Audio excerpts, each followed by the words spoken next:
હું રવિ તમારી સાથે સ્પેશિયલ એચડીએફસી બેંકની વાત કરવા માંગીશ કે એચડીએફસી બેંક એક આપણને જોયું તો છેલ્લા એક વીકમાં જ્યારે બેંક નિફ્ટી જ્યારે આપણને ઓલમોસ્ટ જ્યારે 2 થી 3 હજારની જે મૂવ જોવા મળી હતી આપણને બેંક નિફ્ટીમાં સ્પેસિફિક 50,000થી જે આપણને 53,000, જેમાં એચડીએફસી બેંક, આઈસીઆઈસીઆઈ બેંક એટલે કે ઓવરઓલ પ્રાઇવેટ સેક્ટરનું ઇનપુટ ઘણું સારું એવું જોવા મળ્યું હતું. એમાં ખાસ કરીને એચડીએફસી બેંકની વાત કરવા માંગીએ તો 1550થી જે 1700ની જે મૂવ આવી છે એ ઘણી ફાસ્ટ આપણને જોવા મળી છે, પરંતુ 1700નું એક સ્તર એવું હતું કે જેની ઉપર ઘણું એને રેઝિસ્ટન્સ જોવા મળ્યું છે.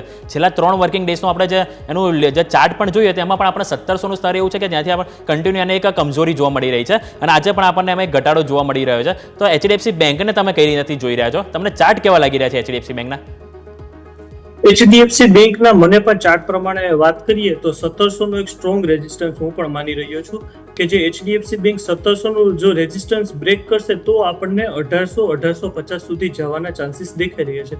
બટ જે પ્રમાણે પ્રાઇવેટ બેંક અને પબ્લિક સેક્ટર બેંક વચ્ચે જે કોમ્પિટિશન ચાલી રહી છે ફંડામેન્ટલી, તો એ પ્રમાણે મારો એચડીએફસી બેંકમાં બેરિશ વ્યૂ બને છે. 1700 બ્રેક કરશે તો મે બી થોડી રિલીફ રેલી આવી શકે. અને જે અત્યારે જે એચડીએફસી બેંકમાં જે છેલ્લા 10-15 દિવસમાં એચડીએફસી બેંકે જે પોઝિટિવ પરફોર્મ કરેલું હતું તે એક પ્રકારની રિલીફ રેલી હતી કે થોડું એફઆઈઆઈ નું ઇન્વેસ્ટમેન્ટ હતું.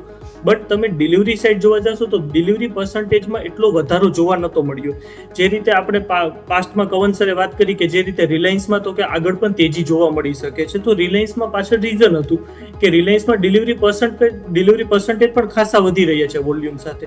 તો એ પ્રમાણે એચડીએફસી બેંક છે તો એચડીએફસી બેંકમાં ડિલિવરી બાઇંગ ઓછું જોવા મળી રહ્યું છે, એટલા માટે મારો વ્યૂ બેરિશ રહેશે એચડીએફસી બેંક. ઓકે, તો એચડીએફસી બેંકમાં જેમ વાત કરીએ એમ 1700 ઉપર એક મહત્વનું રેઝિસ્ટન્સ જોવા મળી શકે છે, એટલે કે 1700 પાર ના કરે ત્યાં સુધી આપણને એક બેરિશ વ્યૂ અહીંયા જોવા મળી શકે છે.